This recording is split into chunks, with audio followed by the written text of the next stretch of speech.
శుభోదయం అండి. అందరికీ నమస్కారం. మహాభారతం 10వ భాగానికి స్వాగతం. ద్యు అనే వసువు పెరిగి పెద్దవాడవుతూ ఉంటే అతన్ని దేవవ్రతుడని గాంగేయుడని అనేవారు. గంగ వెళ్ళిపోయాక శాంతనుడు మళ్ళీ మరొక భార్య కోసం ప్రయత్నించలేదు. అసలు ఆ మహాత్ముడి మనసులోకి మరొక స్త్రీ గురించిన ఆలోచనే లేదు. ఆయన చతుస్సముద్ర పరివేషితమైన భూమండలానంతటినీ పరిపాలించాడు. ఆయన పరిపాలన ధర్మదేవత పరిపాలనలా ఉండేది. ఆయన పరిపాలనలో ప్రజలే కాదు, సమస్త జీవరాశులు కూడా సుఖంగా ఉన్నాయి. అలా 36 సంవత్సరాలు గడిచిపోయాయి.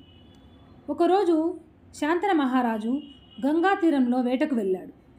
నదీ తీరానికి వచ్చిన మహారాజుకి ఒక విచిత్రమైన దృశ్యం కనబడింది.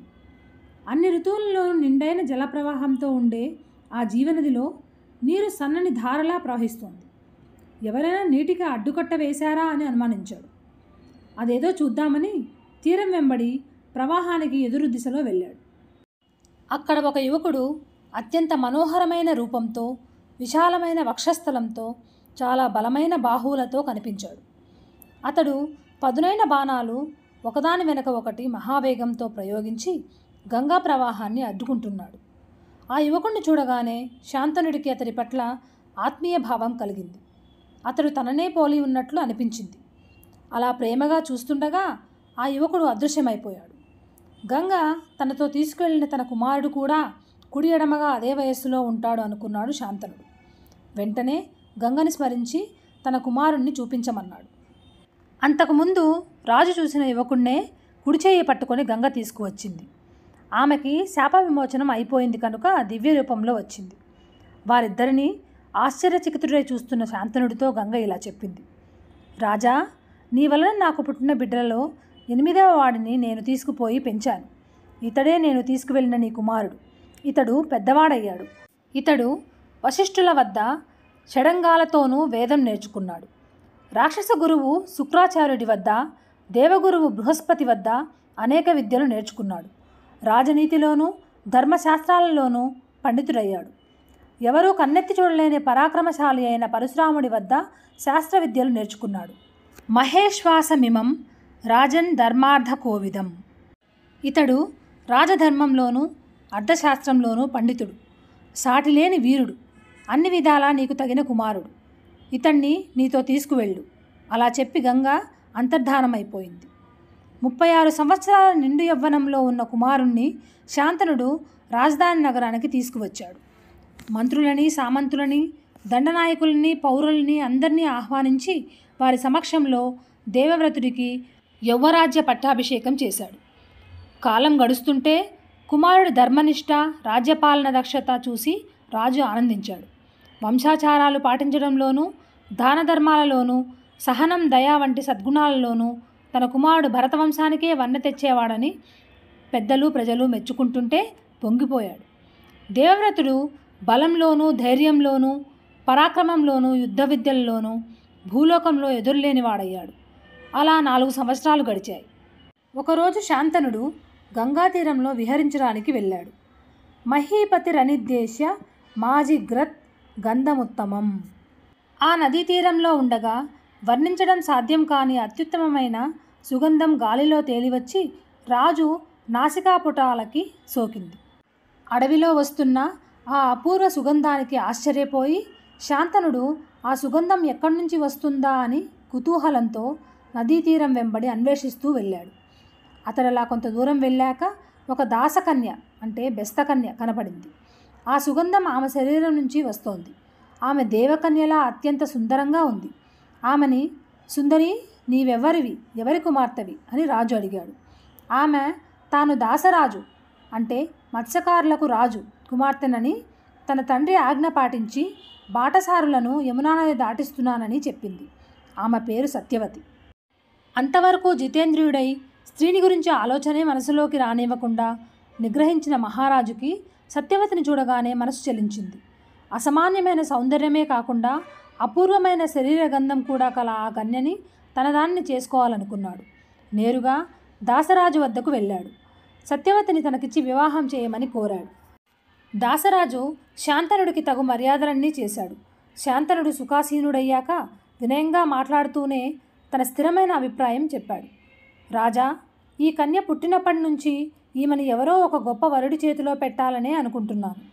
నహిమే త్వత్సమః కశ్చిద్ వరో జాతు భవిష్యతి. లోకమంతా వెతికినా నీతో సమానమైన వరుడు ఈమెకు దొరకడు. అయితే ఈమె విషయంలో నాకు ఒక కోరిక ఉన్నది.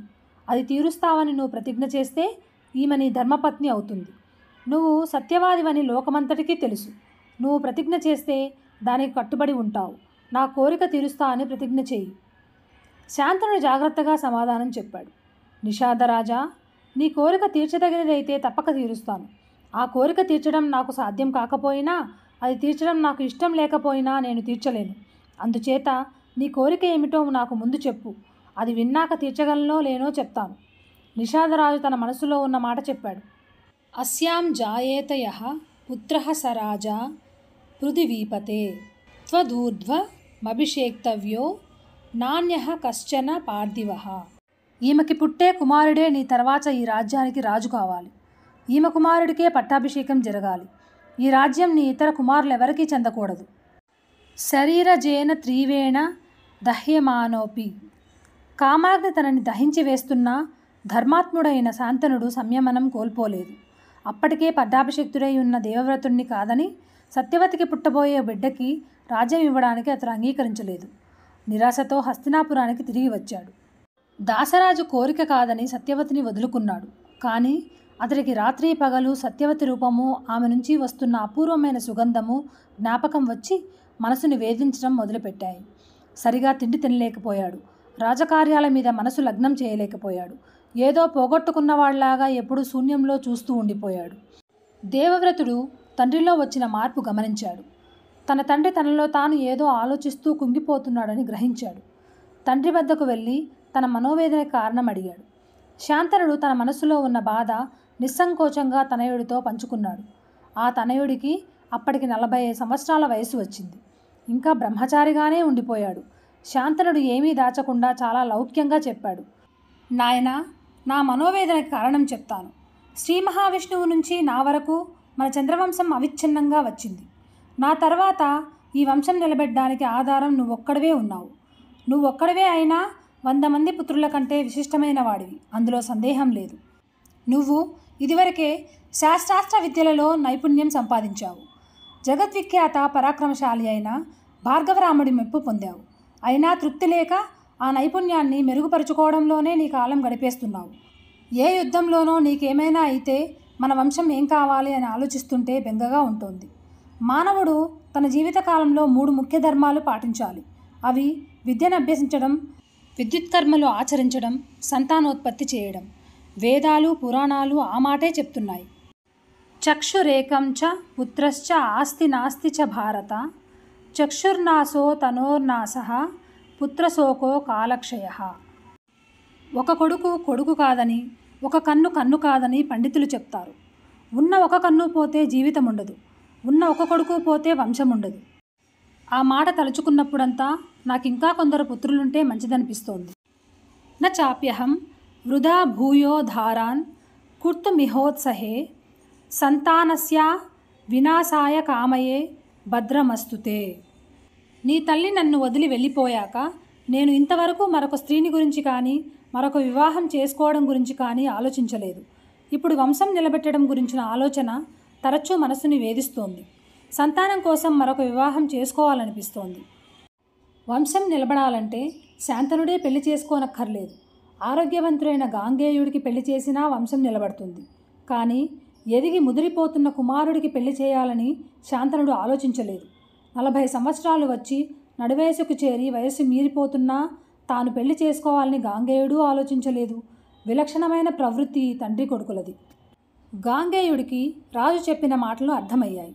రాజు మనసులో ఎవరో ఒక స్త్రీ ఉందని, ఆమెను వివాహం చేసుకోవాలని కోరుకుంటున్నాడని, ఏదో కారణం వల్ల ఆ వివాహం జరగడం లేదని, ఆమె పట్ల విరహంతో రాజు బాధపడుతున్నాడని గ్రహించాడు.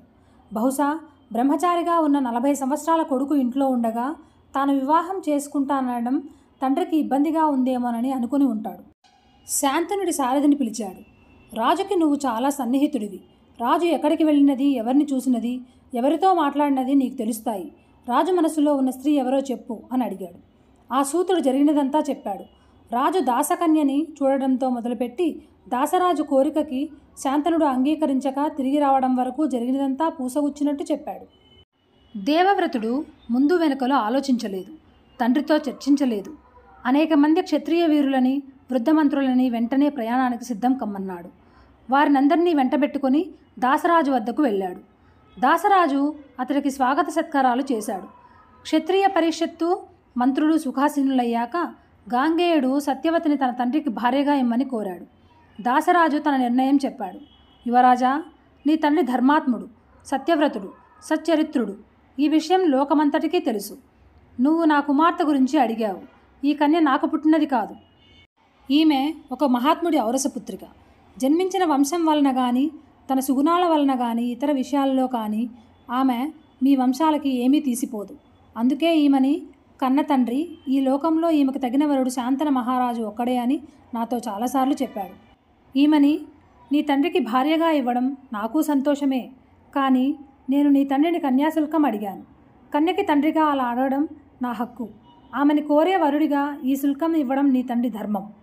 నేను నా కోసం మడులు మాన్యాలు అడగలేదు, వస్తువాహనాలు అడగలేదు, ధన కనకాదులు అడగలేదు. ఈ సత్యవతికి నీ తండ్రి వలన పుట్టే కుమారులు తల్లిదండ్రుల వంశాల వలన, సద్గుణ సంపద వలన రాజ్యాధికారానికి అర్హులవుతారు. అందువలన ఆమెకి పుట్టే కుమారులు నీ తండ్రి తర్వాత రాజును చేయాలని కన్యాశుల్కం కోరాను. ఇప్పుడు అదే అడుగుతున్నాను. నాయనా, ఈ భూలోకంలో నిన్ను ఎదుర్కొనగల వీరుడు ఎవడూ లేడు. దేవదానవ గంధర్వులలో ఎవరూ నీతో యుద్ధం చేయలేరు. నేను కోరిన కన్యాశుల్కం ఇస్తానని ప్రతిజ్ఞ చేయకపోతే నా కుమార్తెకి పుట్టే సంతానానికి నీకు రాజ్యాధికారం విషయంలో శత్రుత్వం ఏర్పడుతుంది. నీతో శత్రుత్వం పెట్టుకున్నవాడు ఎవడూ బ్రతికి బట్టకట్టలేడు. నా మనవలకి ఆ దుస్థితి రాకూడదనే ఈ కన్యాశుల్కం కోరాను. నువ్వంటే ఉన్న భయం ఒక్కటే నీ తండ్రికి నా కూతుర్ని ఇవ్వడానికి నాకున్న అభ్యంతరం అన్నాడు. దాసరాజు మాట్లాడడం పూర్తి కాగానే ఒక్క క్షణం కూడా ఆలోచించకుండా, ఆలస్యం లేకుండా దేవవ్రతుడు లేచి నిల్చున్నాడు. అక్కడున్న క్షత్రియ పరిషత్తుకి, మంత్రులకి, దాసరాజుకి, అతడి పరివారానికి అందరికీ స్పష్టంగా వినపడేలా తన నిర్ణయం ప్రకటించాడు. ఇదం మే వ్రతమాదస్వ సత్యం సత్యవతాం వరనైవ జాతో నవాజాత ఈదృశం వక్తుముత్సహేత్. నిషాదరాజా, నువ్వు ధర్మాత్ముడివి, ఆడిన మాట తప్పనివాడివి. ఇప్పుడు నేను చేస్తున్న ప్రతిజ్ఞ శ్రద్ధగా విను.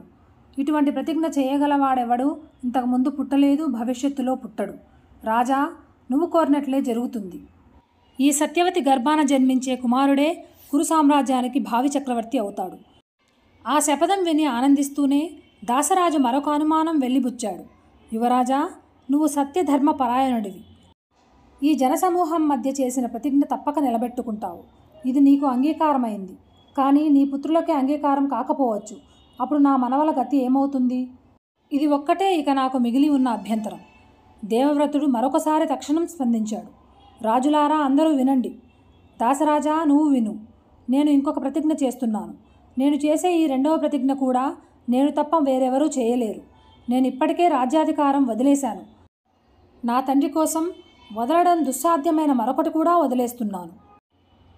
అద్య ప్రభృతి మే దాస బ్రహ్మచర్యం భవిష్యతి అపుత్రస్యాపి మే లోకాః భవిష్యంతక్షయా దివి. నేను వివాహమే చేసుకోను. నేటి నుంచి నేను అఖండ బ్రహ్మచర్య వ్రతం పాటిస్తాను. పుత్రులు లేకపోయినా నాకు అక్షయ పుణ్యలోకాలు లభిస్తాయి. దాసరాజు మారు మాట్లాడకుండా ఆనందంగా సత్యవతిని దేవవ్రతుడికి అప్పగించాడు.